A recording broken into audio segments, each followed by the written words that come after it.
el capítulo 16. No se asusten que nos va a dar tiempo. Marcos 15, 42 al 47.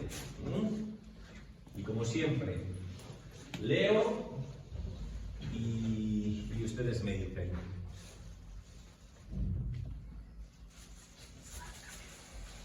Dice que cuando llegó la noche, porque era la preparación, es decir, la víspera del día de reposo, José de Arimatea, miembro noble del concilio, que también esperaba el reino de Dios, vino y entró osadamente a Pilato y pidió el cuerpo de Jesús. Pilato se sorprendió de que ya hubiese muerto, y haciendo venir al centurión, le preguntó si ya estaba muerto. E informado por el centurión, dio el cuerpo a José, el cual compró una sábana y quitándolo, lo envolvió en la sábana y lo puso en un sepulcro que estaba cavado en una peña, e hizo rodar una piedra a la entrada del sepulcro. Y María Magdalena y María, madre de José, miraban dónde lo ponían.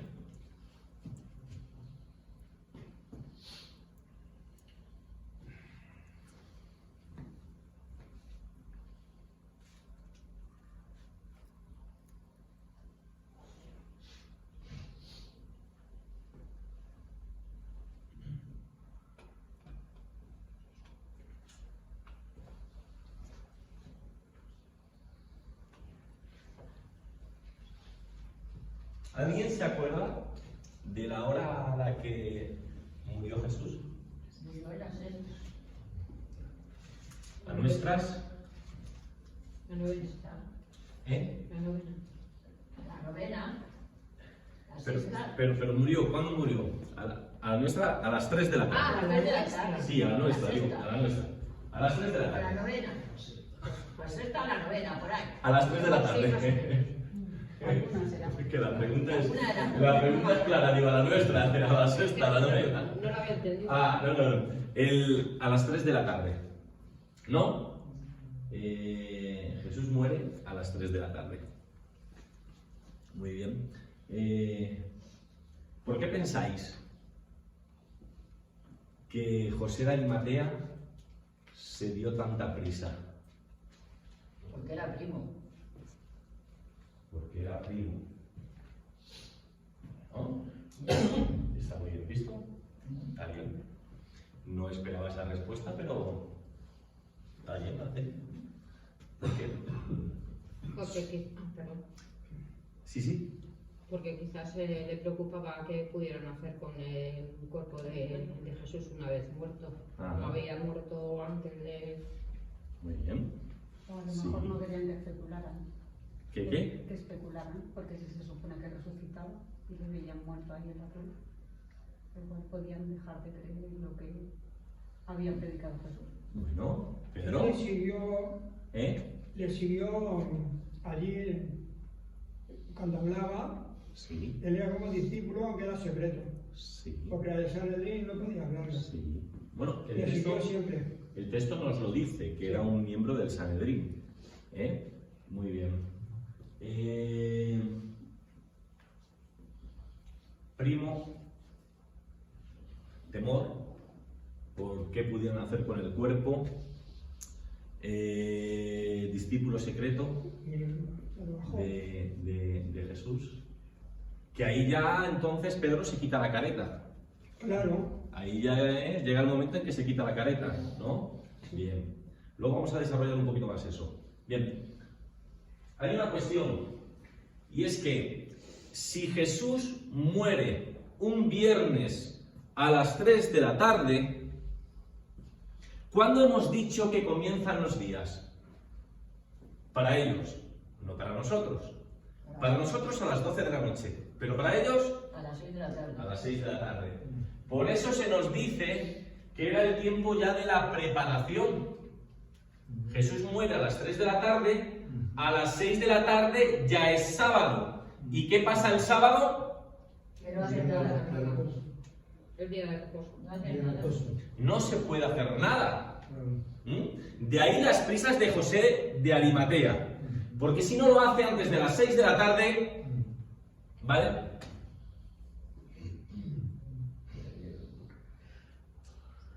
Nos dice el texto que osadamente entra a Pilato. Y este se sorprende. Ya lo explicamos la semana pasada. ¿Por qué se sorprende? Porque solamente tarda 6 horas en morir. Había algunos reos que se tiraban incluso hasta una semana. Jesús en 6 horas murió. También las prisas de José de Arimatea vienen por esto. ¿Dónde fue crucificado Jesús? En el Gólgota. ¿Alguien sabe lo que significa Gólgota? Calavera. ¿Y puedes imaginarte por qué? Porque si no de calle estaba siempre crucificada la... Porque no todos los cuerpos, Araceli, no todos los cuerpos eran cogidos para ser enterrados. Muchas veces lo dejaban a merced de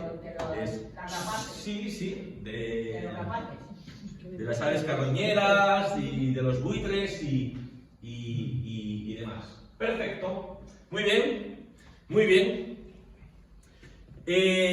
Vamos a decir, para no equivocarnos,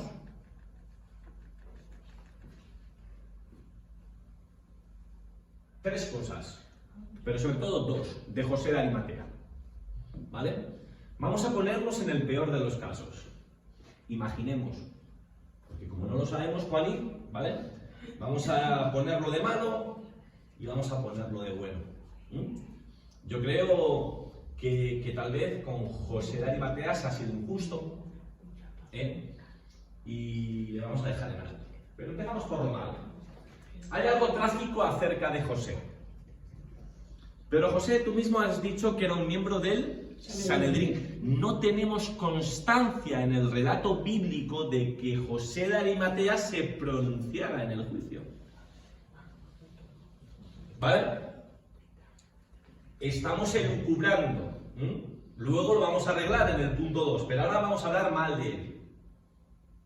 Bíblicamente no hay constancia de que él se pronunciara, de que él defendiera a la persona de Jesús. Vaya. Le prestas una tumba, pero no eres capaz de defenderle.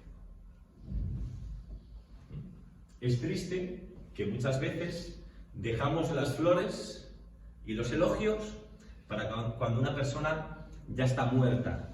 Cuando sería mucho más interesante que esas flores y esos elogios se recibieran en vida. ¿Vale? Pero, ¿por qué tenemos que ser tan negativos, Alfredo? ¿Por qué hay que pensar de esa manera? Seamos positivos, seamos optimistas. Bien puede ser que fuera por José porque se llegara a saber cómo había sido el juicio de Jesús ante el Sanedrín. A ver, y esto no se puede saber a ciencia cierta, ¿vale? Pero, ¿quién decimos que escribió el Evangelio de Marcos? Marcos. Y decimos que es la predicación La primera que hace. del apóstol Pedro. Sí. ¿Bien? Sí. Pero leches, ¿cómo saben ellos lo que sucedió en el juicio si no había ni un solo discípulo? Si todos huyeron. Lo que sucedió en el juicio solo se puede saber por alguien que estuviera presente. Por tanto, sobreentendemos que tuvo que ser un miembro del Sanedrín. ¿Por qué no José de Arimatea? Ese discípulo secreto de Jesús. Tal vez que no se mencione en el texto bíblico puede ser debido a la propia humildad de José de Arimatea. ¿Vale? Es decir, que lo mismo lo defendió. Lo mismo habló en favor de Jesús. pero en su relato No sé. no lo expresa, no lo dice. Bien.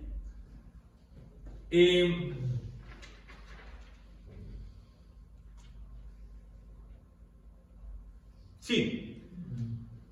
Ahora, creo, por eso decía que tal vez se ha sido injusto un poco con José de Arimatea, porque a lo mejor se le acusaba de poco valiente o de falta de coraje. Bueno, de haber sido así, que no lo creo, aquí se quita la careta. Los discípulos no estaban, pero él se encarga de pedir el cuerpo a Poncio Pilato. No se avergüenza de mostrarse como seguidor de Jesús. Bien.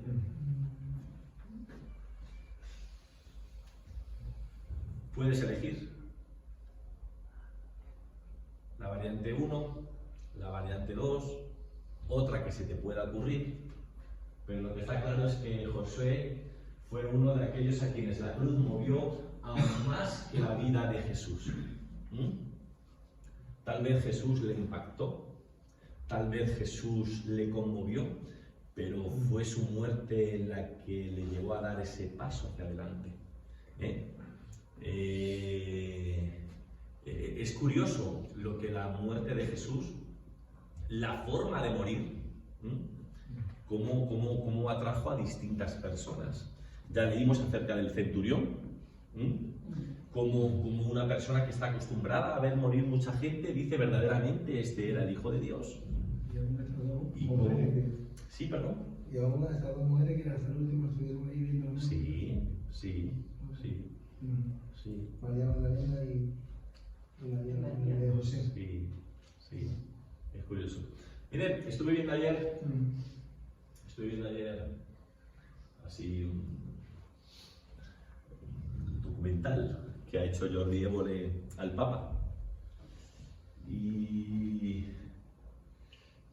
no me gustó mucho, pero es mi opinión, no me gustó mucho.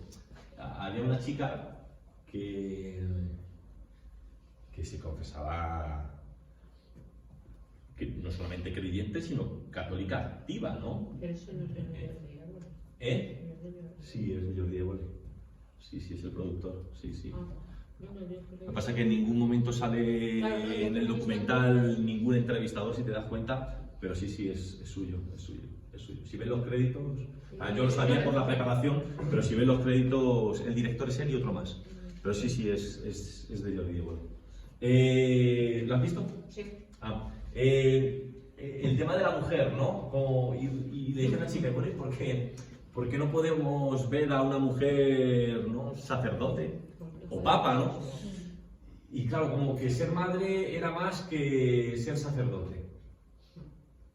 Vale, pues eso lo comparto contigo. Y no, pues la cuestión es que muchas veces, por ciertas lecturas, hermano Alfredo, ese literalismo que tanto daño ha hecho, ha menoscabado y ha soterrado el valor de las mujeres. Y esto viene ya de cientos y cientos de años, el desprecio que se tiene por la mujer. Cuando usted mismo lo ha dicho, ¿quiénes estaban ahí?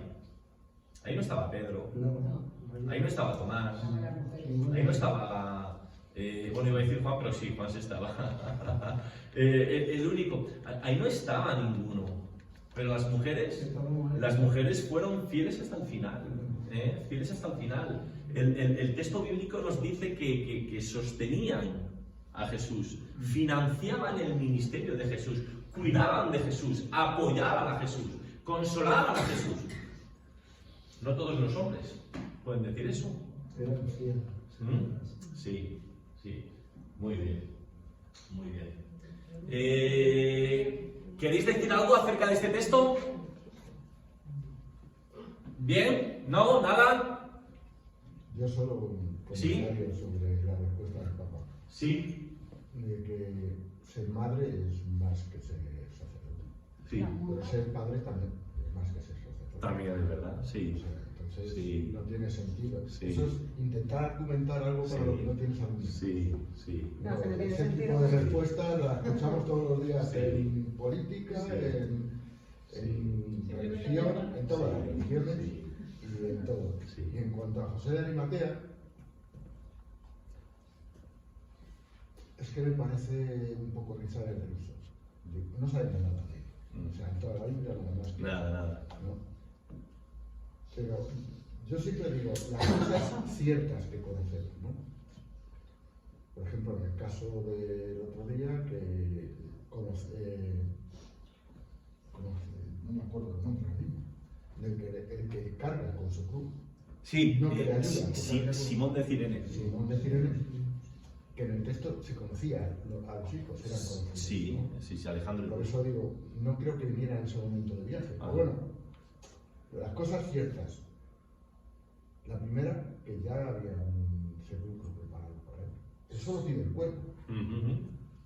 ¿no? Lo segundo, que pertenecía a Sanedrín. Sí. Lo tercero es que cuando desaparece el cuerpo, los del Sanedrín acusan que han robado el cuerpo Sí. los discípulos. Ujú. Es decir, yo me inclino más a pensar que en el Sanedrín estaban preocupados por el cuerpo y que encargan a uno de ellos que cuando muera se haga cargo del cuerpo, porque ya tenían el sepulcro preparado. Ujú. Eso no quiere decir que intente demonizar a José de Arimatea. Ujú. Lo mismo él tenía cierta sensibilidad, es decir, un miembro del Sanedrín no podía decir, yo me acuerdo, Nicodemo es uno de los principales. Sí. Yo también. Y Nicodemo va por la noche para que nadie le vea a ver a Jesús porque él tiene inquietud. Ujú. ¿Entiendes? Sobre la información de lo que pasa en el Sanedrín había mucha gente. Puede haber sido cualquiera que después hubiera sido un discípulo, porque lo que está claro es que aunque oficialmente nadie creía en él, dentro había gente con sensibilidad y con inquietud por la enseñanza de Jesús. Pero en cuanto a los hechos, sabemos que el sepulcro estaba preparado, que ellos estaban preocupados por lo que se hiciera con el cuerpo y que él era miembro del Sanedrín. Es decir, es más fácil pensar que se le encargó. A lo mejor dijeron, alguien se tiene que hacer, y dijo él, yo me hago cargo del cuerpo, ¿no? Pero es, a lo que se sabe, los datos que se saben son esos. Sí. Bueno. Es más fácil inclinarse por el hecho de que bueno, que lo hicieron para asegurarse de que el cuerpo de Jesús yacía en la tumba.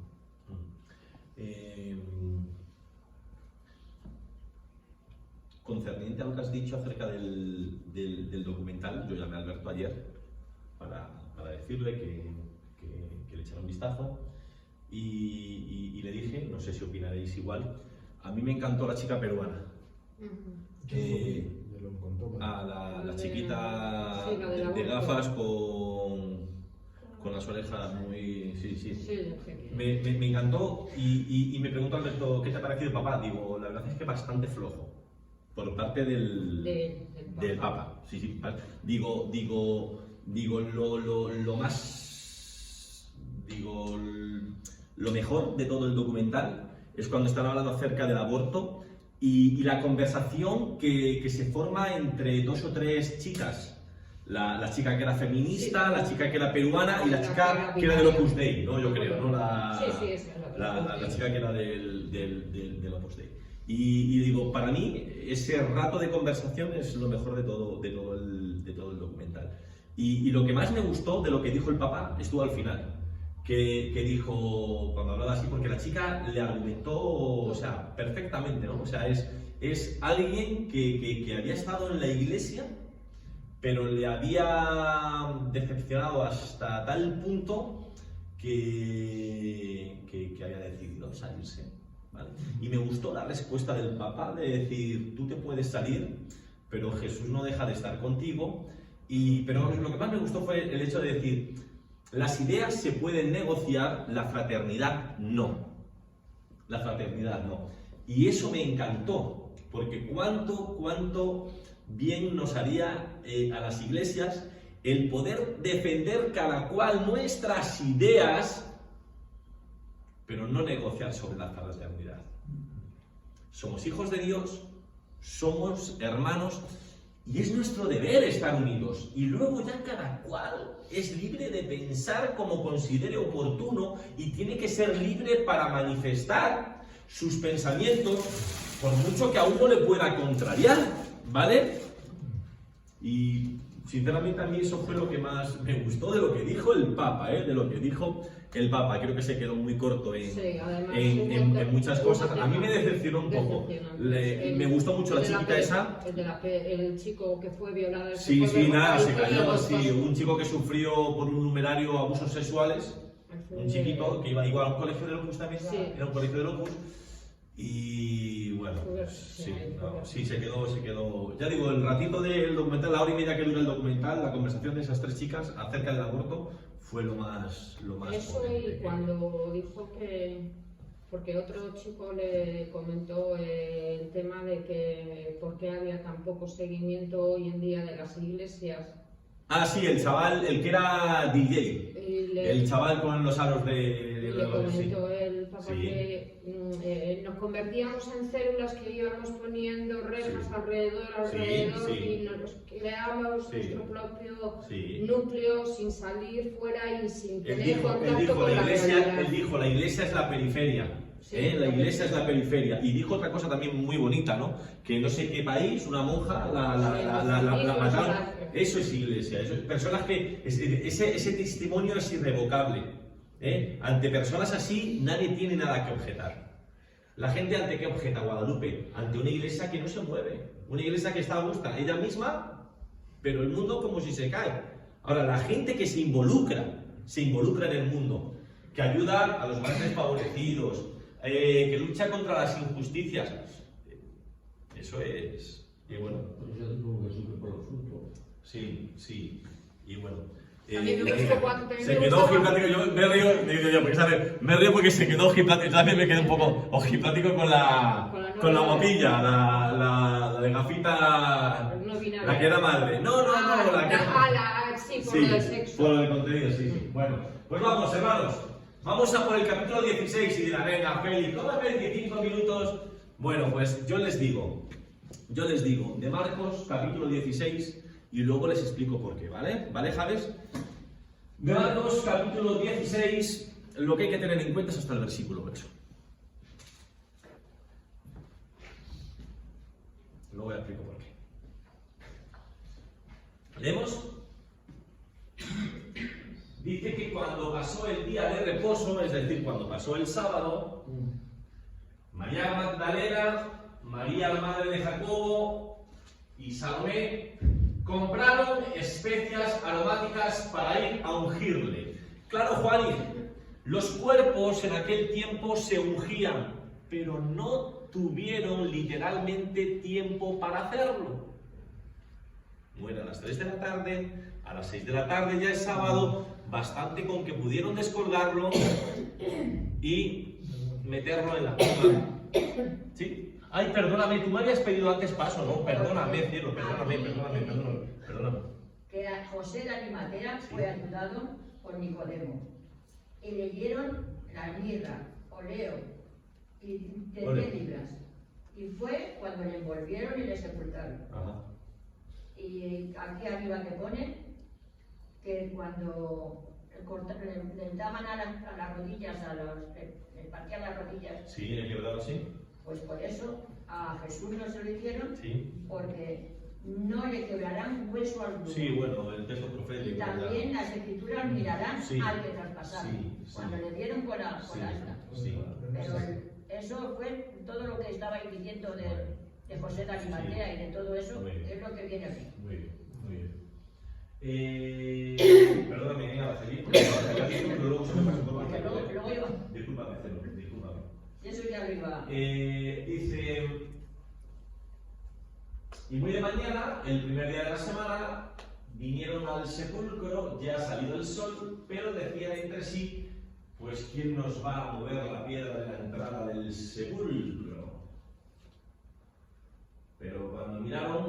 vieron removida la piedra, que era muy grande. Y cuando entraron en el sepulcro, vieron a un joven sentado al lado derecho, cubierto de una larga ropa blanca, y se espantaron. Mas él les dijo: no os asustéis, buscáis a Jesús Nazareno, el que fue crucificado, ha resucitado, no está aquí. Mirad el lugar en donde le pusieron. Pero id, decid a sus discípulos y a Pedro que él va delante de vosotros a Galilea. Allí le veréis, como os dijo. Y ellas se fueron huyendo del sepulcro, porque les había tomado temblor y espanto. Ni decían nada a nadie, porque tenían Miedo. miedo.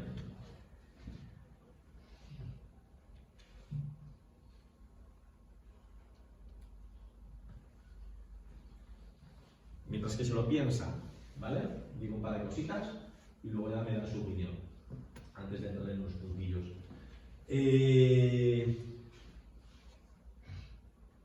Como comenté, los cuerpos en aquel tiempo solían ungirse. Las mujeres, aunque quisieron hacerlo, no tuvieron tiempo de hacerlo el viernes. Así que el domingo, muy de mañana, pues se disponen a hacerlo. ¿Cuál es el miedo que tienen? ¿Cuál es la preocupación que les asalta? ¿Cómo van a mover la piedra? ¿Cómo van a mover la piedra? ¿Vale? No sé si alguno de ustedes tiene alguna versión que habla de puerta. No había puerta como tal, ¿vale? Era una abertura. Lo que en aquel tiempo solía hacerse es que había una hendidura, ¿no? Una suerte de carril para que pudiera la piedra rodar, que era del tamaño como de una rueda de carro. Claro, ellas eran conscientes de que ese peso no lo podían mover. Pero cuando fueron allí, la piedra ya estaba removida, ¿vale? Muy bien. Hay otra cosa curiosa que nos ayuda a creer en la resurrección. Pues, sinceramente, hubiéramos sabido muy poco de Jesús si él hubiera resucitado. Para las mujeres, ¿a qué iban? A ungir el cuerpo de un muerto. ¿Cierto o no? Lo dice el texto bíblico. A ungir el cuerpo de un muerto. ¿Y cuál era la percepción de los discípulos? La de fracaso. Todo había acabado en fracaso. Tuvieron una esperanza, tuvieron un sueño, tuvieron una ilusión, pero se había desvanecido. Una de las grandes demostraciones de que Jesús resucitó es que la Iglesia existe. Si no, como digo Alfredo, pues poco, casi nada hubiéramos sabido de Jesús. ¿Queréis decir algo? Tengo ahí unos puntillos. ¿No? No tenéis fe, ¿eh? Con que acabemos el capítulo 16, ¿eh? Que sí. Miren, porque creemos en la resurrección, pues seguimos ciertas cosas. Número 1. Jesús no es el personaje de un libro, sino una presencia libre. Viva. Yo, por ejemplo, lo tengo cercano en casa. Noelia va al colegio y cada cierto tiempo pues tiene que estudiar a algún personaje, ¿no? Por ejemplo, a un autor o lo que sea. Se le estudia. Y nosotros guadalupes, bueno, que estudiemos la vida de Jesús. Pero llega un momento que no vale solamente con estudiarlo, sino que tienes que encontrártelo. Número 2, Jesús no es un recuerdo, sino una presencia. Yo no sé si es porque me voy haciendo mayor. Tere, ya son 48. Pero me da mucha pena sentir cómo hay recuerdos que se van difuminando. Hay cosas que con el tiempo pues se van olvidando. Pues, ¿por qué no podemos olvidarnos de Jesús? Porque no es un recuerdo más, sino que es una presencia viva que sigue estando con nosotros. Algo que me parece interesante es que la vida cristiana no es la vida de una persona que sabe de Jesús, sino la vida de una persona que conoce a Jesús. Hay una gran diferencia entre saber de alguien y conocer a alguien. Juaní, ¿tú sabes del rey Juan Carlos I? ¿Sabes que está en San Censo? Sí. Dicen que ha venido a entrenar, pero si no puede ni moverse. Yo le digo a Marimar, pues sabe que yo no entiendo de velas, y el hombre dice que tiene que entrenar, y digo, pero si casi no puede ni moverse, pero bueno, pero si yo te preguntara, Pedro José, ¿a que sabes cosas del rey Juan Carlos? Que era un viva la pepa, un mujeriego, era un borbón. ¿Sabes cosas de Juan Carlos I, pero le conoces? No. Ninguno de los que estamos aquí le conocemos. Sabemos del rey, pero no conocemos al rey. Tú puedes estudiar la vida de Jesús, pero por mucho que estudies de Jesús, siempre serás muchísimo menos que el más humilde de aquellos que conocen a Jesús. Una cosa es saber de Jesús, otra cosa es conocer a Jesús, y ya no sé si personalmente, porque nosotros no tenemos esa posibilidad, Araceli, pero sí una experiencia, ¿no?, íntima con él, espiritual. Y bueno, la fe cristiana tiene una cualidad interminable, y es que claro, no cesa, no acaba. Por eso es que seguimos descubriendo nuevas maravillas y nuevas verdades cada vez que seguimos estudiándole, siguiéndole, etcétera, etcétera. Bien. Pero hay una cosa que me llama mucho la atención. Pedro, sí, me voy para atrás, porque eso es ya lo que quiera decir. Sí. En la primera de Juan, Sí. dice lo que hemos visto y Y oído oído. Sí, eso. de él. Sí. Y es lo que nos predica. Pero Eh. entonces fue visible Sí. y audible. Sí. Muy bien. Eso es. Muy bien, muy bien.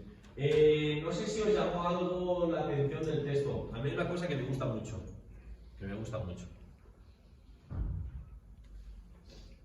Se le aparece a las mujeres este misterioso mensajero. ¿Y qué es lo que dice Olga? Id a los apóstoles. Pero Pedro no es apóstol. Con haber dicho lo primero ya era suficiente, ¿no? Id a los apóstoles. Id a los apóstoles y a Pedro. Y me encanta eso, porque estaba preocupado en la persona de Pedro. Estaba más preocupado en fortalecer a Pedro que en acusarle por su pecado, o por su falta de valentía, o por su miedo, por la negación. Se estaba más preocupado por levantar a esa persona que por terminar de hundirlo. Por eso me encanta. Y yo quiero imaginarme al apóstol Pedro, cuando escuchó esas palabras, cómo tuvo que sentirse fortalecido. Fortalecido. Muy bien. Pues vamos a lo último. ¿Ven cómo ya le acaba el tiempo? Esto tengo que abrir la Biblia porque son muchos versículos. Marcos 16, desde el versículo 9.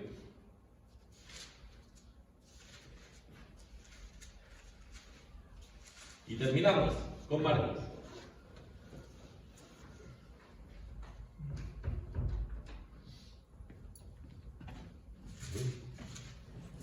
Mateo. Marcos 16.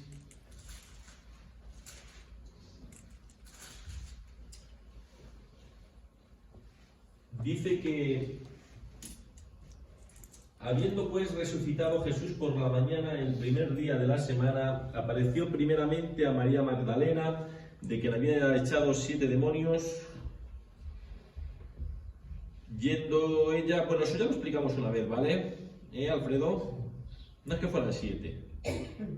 Ahí lo que quiere decir es que eran muchos. Yendo ella, lo hizo saber a los que habían estado con él, que estaban tristes y llorando. Ellos, cuando oyeron que vivía y que había sido visto por ella, no lo creyeron. Pero después apareció en otra forma a 2 de ellos que iban de camino yendo al campo. Ellos fueron y lo hicieron saber a los otros y ni aun a ellos creyeron.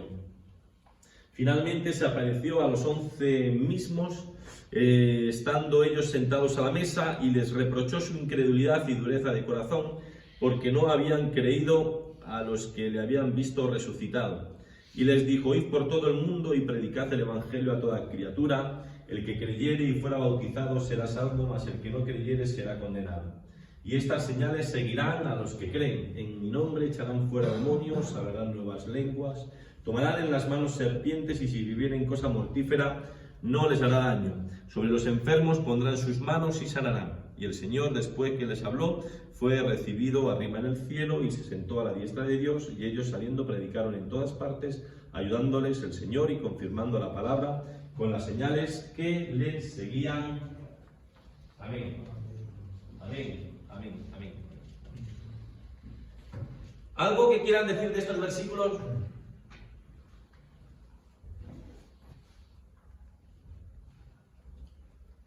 ¿Qué te llama la atención, Alfredo?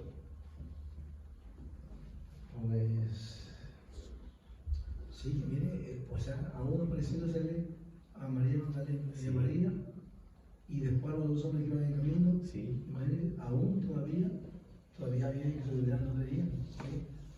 No creían que había resultado, ¿entiendes? Sí. Y por eso tuvo que aparecerse a los 11 después Sí. y reprocharle, o sea, decirle que la incredulidad que yo creí, ¿me entiendes? O sea que Tomás no era tan malo, no era tan diferente del resto, ¿no?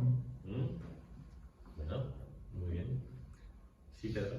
Se encargó el Señor de constatar que había resucitado. Ajá. Por varios momentos Sí. se fue apareciendo, Muy bien. Muy bien. así Muy bien. lo constató. Y por eso estamos aquí nosotros ahora. Muy bien. Sí, Antari. Que cuando iba por el camino, los otros 2 estaban a su lado, pero no le conocían. Él se juntó con ellos, empezó a hablar con ellos. ¿Quién eran esos 2 caminantes? Pues si te digo, no me acuerdo aún. Ah, bueno. Caminantes de Maús, ¿no? De Maús y eso. Muy bien. Y que cuando ya se puso con ellos a partir el pan es cuando se dieron cuenta de que... Sí. Pero no nos decía en nuestro corazón de que esta persona era... Sí. Entonces fue cuando se dieron cuenta de que era Jesús. Pero que no era la persona que ellos conocían. Era transfigurado, era diferente. Sí. Era como otra persona. Quizás, bajo mi punto de vista, quizás no era tan diferente. No lo sé. Lo que ocurre es que, yo lo he dicho en algunas ocasiones, hay cosas para las cuales el ser humano no está preparado. Estamos preparados para una serie de cosas. ¿Y qué pasa? Ahora mismo, si tú supieras que una persona, por ejemplo, hubiese fallecido y por circunstancias que la encontrara en la calle, no te lo creería. Hombre, no lo creería, claro, que Porque no diría, está está muerta, si la he visto muerta. Pues a ellos pasó igual, y por eso el Señor, para dejarles, digamos, una constancia con las mayores garantías, pues se tuvo que ir presentando a varios, y al número bastante grande. Es que iban andando y él iba a su lado y no... ¿Tu Biblia no dice nada de estos versículos, Aracelis? Sí, pero lo tengo que mirar, porque es que lo miré el otro día, pero hoy estaba recordando, pero no me... Bueno. No ves que el otro día me metí en un sitio que no iba. Les explico. El Evangelio de Marcos termina en el capítulo 16, versículo 8. Todos estos versículos que yo les he leído son añadido posterior. ¿Por qué digo esto? Porque en los manuscritos más antiguos no aparece. Así que una de dos. O es un resumen de alguien que consideró oportuno que eso estuviera ahí, o es algo que no terminó de escribir Pedro y alguien se dedicó a escribirlo. Si se dan cuenta, el ritmo de la narración es totalmente distinto de lo que hemos venido estudiando, ¿vale? Por eso yo decía que lo verdaderamente importante estaba hasta el versículo 8. Hay un consenso unánime entre los estudiosos. No hay, o sea, esto si quieren mirarlo en Google, no hay ningún problema. Es un añadido, ¿vale? No tenemos, ya lo he dicho muchas veces, no tenemos los originales. No existen originales. Hay copias de copias de copias de copias. ¿Los expertos con qué trabajan? Pues con manuscritos. ¿Y de cuáles se fían más? De los más antiguos. Cuanto más antiguo, pues menos manos ajenas puede que haya, ¿vale? ¿Qué pasaba? Que, por ejemplo, cuando había alguna traducción, el copista añadía algún tipo de apunte.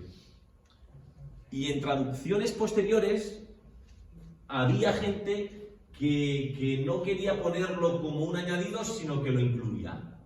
Entonces, claro, tiempo después tú ya no sabías si eso es original o no es original, ¿vale?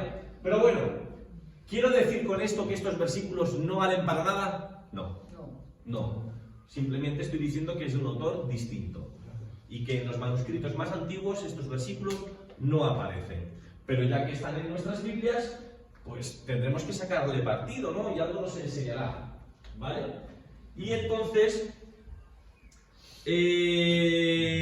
creo que la persona que escribió esto pensaba que la Iglesia tenía ciertas tareas que cumplir, ¿vale? Número 1.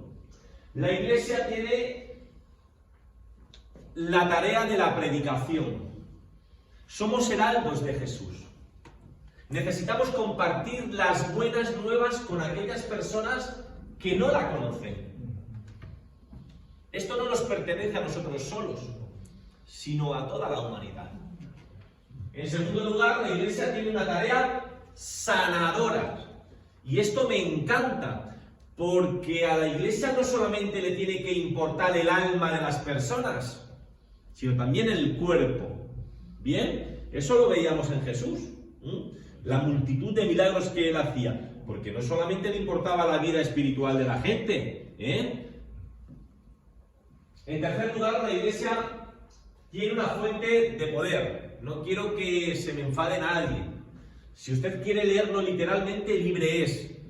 Yo mi consejo, Tere, es que no vayas por la vida cogiendo serpientes venenosas ni bebiendo veneno. Consejo de amigo que te quiere. Si tú quieres, porque la Biblia literalmente lo dice, tú puedes hacerlo. Yo, siendo pastor, no lo voy a hacer. Ni voy a coger serpientes venenosas, ni voy a tomar veneno.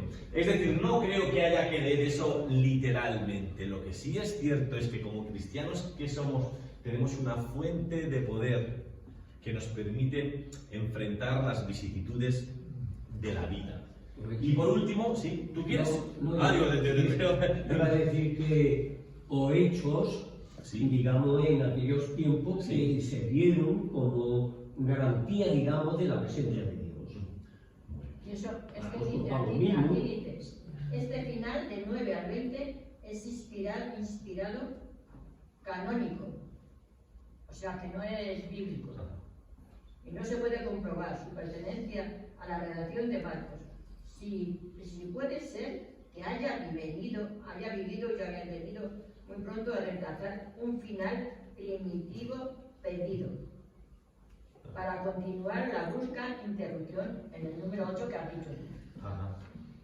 No, sí, ya he dicho que en eso no había... Ya viene luego Lucas, viene con Lucas y Hechos también y Marcos. No, Mateo. Pero ya en Marcos ya no viene nada más. Todo eso viene cogido de otros evangelios. Muy bien. Y lo último que quería decir es que la Iglesia no se encuentra sola para realizar su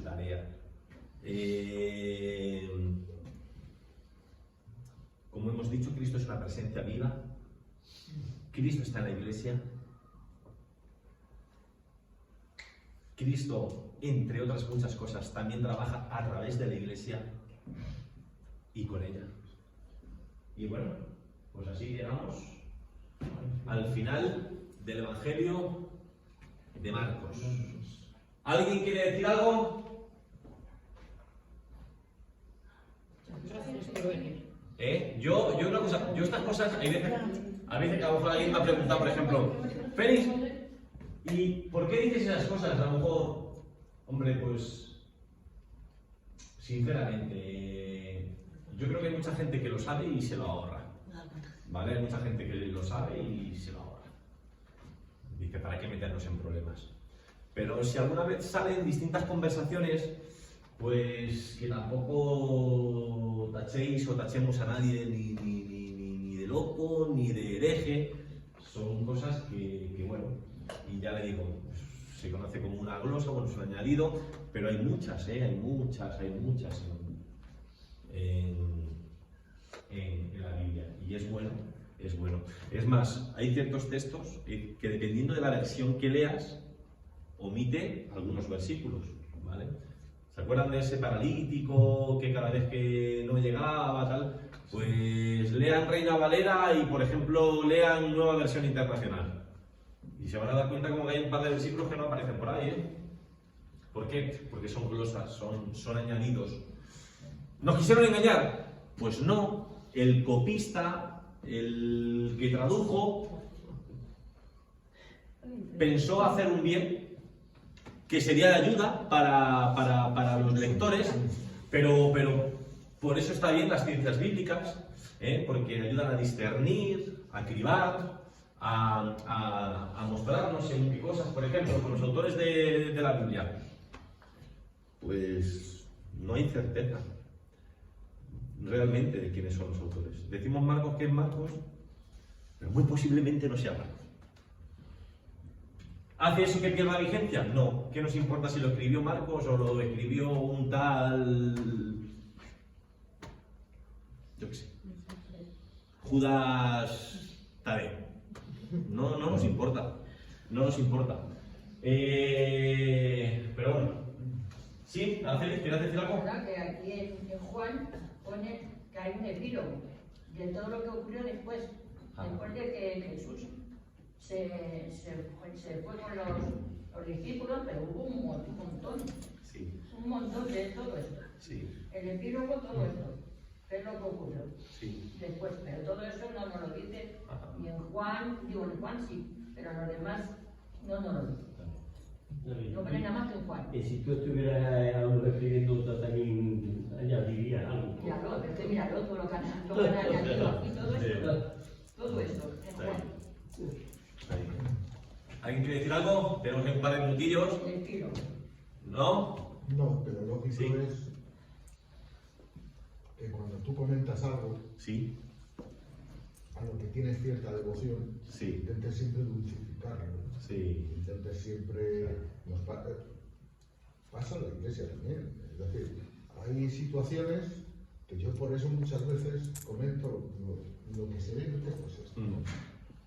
Hay situaciones que queremos dulcificar, poner bonito, Sí. de los discípulos, en vez de tener en cuenta que eran hombres normales. El único que se salía de la norma en la historia era Jesús. El resto eran todos hombres normales. Los de Sanedrín, Pilatos, los discípulos. Y en vez de no juzgar, pero analizar el texto y lo que pasa, tanto a los buenos como a los malos, como hombres normales, ¿no? Intentamos polarizar, ¿no? Y dulcificar lo que no estaba bien hecho por los buenos y demonizar lo que hacían los malos. Es decir, eso nos pasa incluso a nosotros cuando comentamos las cosas. Entonces es normal que personas que tenían acceso a escribir sobre ello o a tal, hicieran añadidos que a ellos les parecía que dulcificaba o que ampliaba o que le daba más importancia a la historia. Así es. O sea, eso son cosas normales. Totalmente de acuerdo. Totalmente de acuerdo. Es más, No, o sea, en eso no tengo nada que decir, o sea, no, lo que quiero decir no tiene nada que ver, para mí está perfecto lo que has dicho. Sería interesante, porque Dios, ese Dios en el que yo creo y en el que tú crees, no ni se sorprende, ni se enfada, ni se duele, ni se molesta cuando leemos la Biblia críticamente, ¿vale?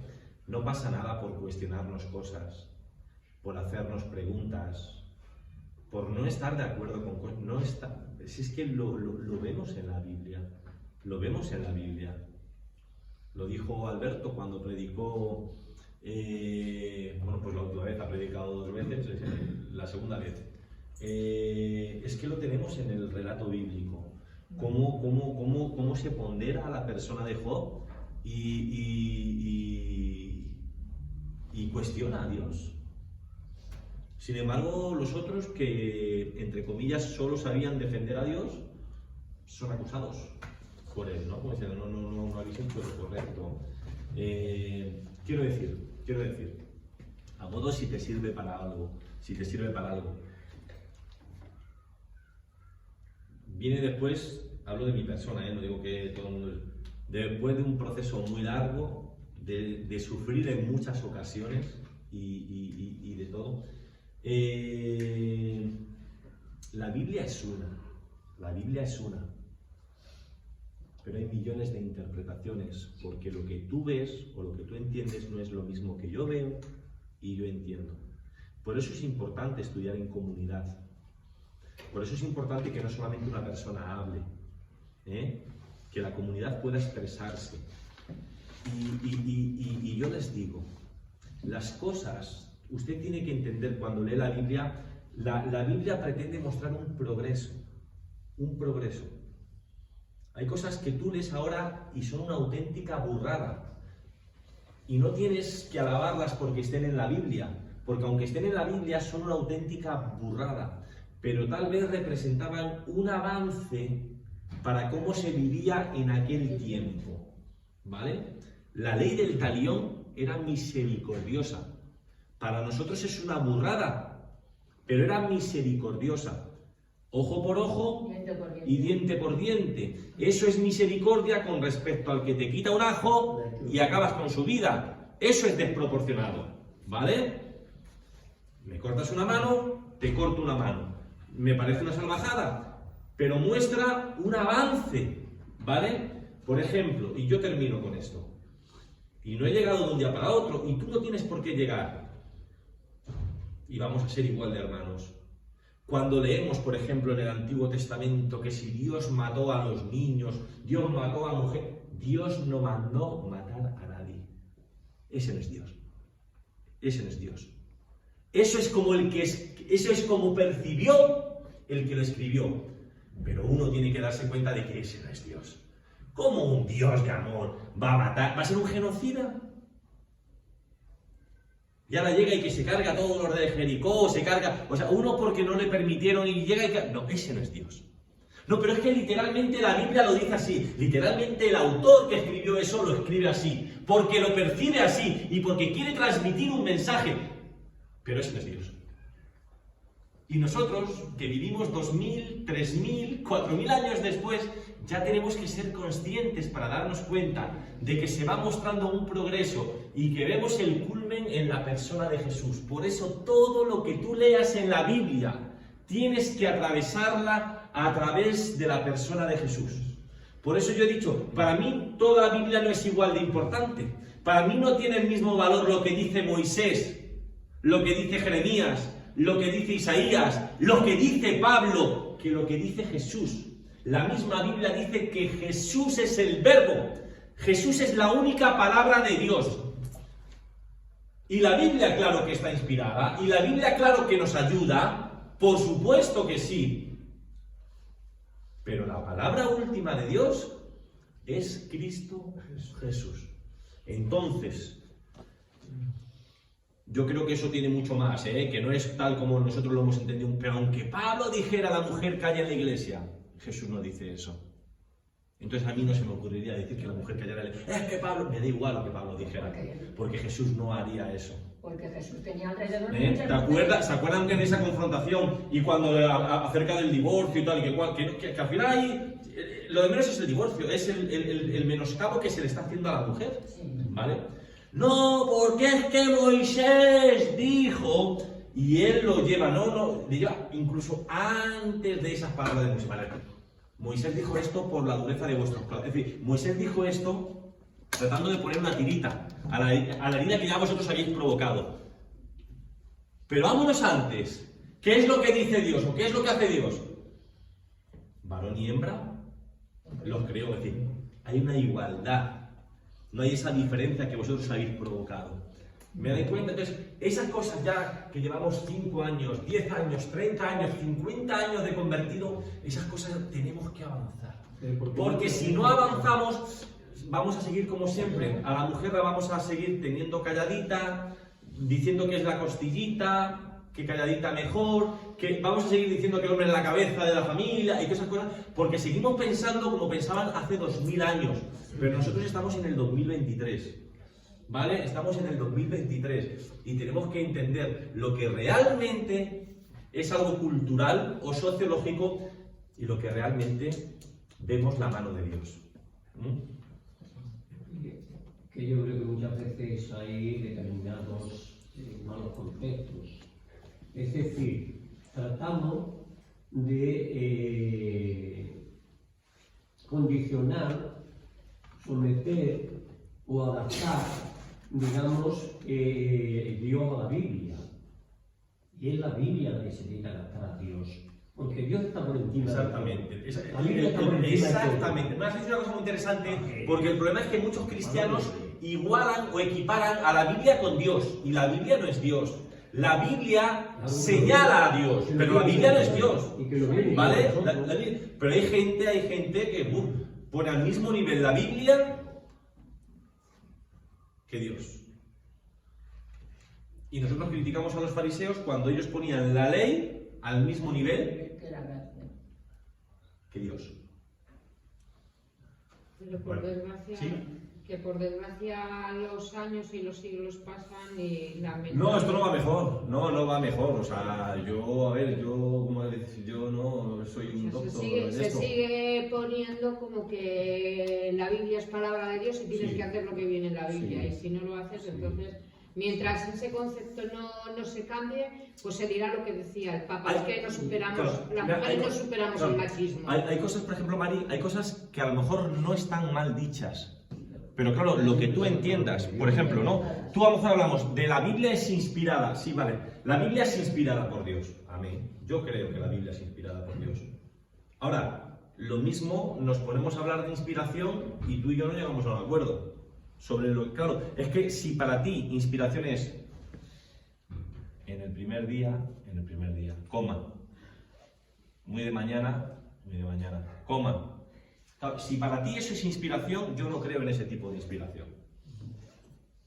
Es más, la misma Biblia te la desmonta.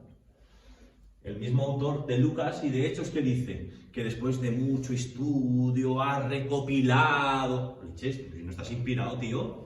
Necesitas estudiar y necesitas recopilar. La misma Biblia te lo está diciendo. Es decir, hay que ser. Y decimos una misma cosa, pero a lo mejor no entendemos lo mismo. Entonces, ¿la Biblia es palabra? Claro que sí. Para mí sí es palabra de Dios. Pero claro, a ver qué entiendes tú por palabra de Dios. Y en último caso, para mí la palabra de Dios es Jesús. Jesús es la palabra de Dios. Ese es nuestro referente. Es nuestro ejemplo a seguir. El espejo donde nos tenemos que mirar. ¿Cómo se comportó Jesús? ¿Qué tipo de vida llevaba Jesús? Por eso, como decían en el ¿no? O sea, la mujer en cuestión de lo del aborto dice la necesidad de acompañar a la persona, de tal. O sea, es que me pareció una grandiosidad lo que esa mujer decía. Es así. O sea, la iglesia está para acompañar al que sufre. Para luchar contra las injusticias, para no mirar de lado ante... Es que eso es lo que hacía Jesús. Y nosotros, utilizando la Biblia, pues a lo único que nos hemos dedicado es a dogmatizar, a adoctrinar, y al final la esencia de Jesús la hemos dejado fuera de nuestros templos. Bueno, nos despedimos con una oración. No me vayan a quemar a la Biblia, vaya, que yo no he dicho nada de eso, digo, a pesar de cuando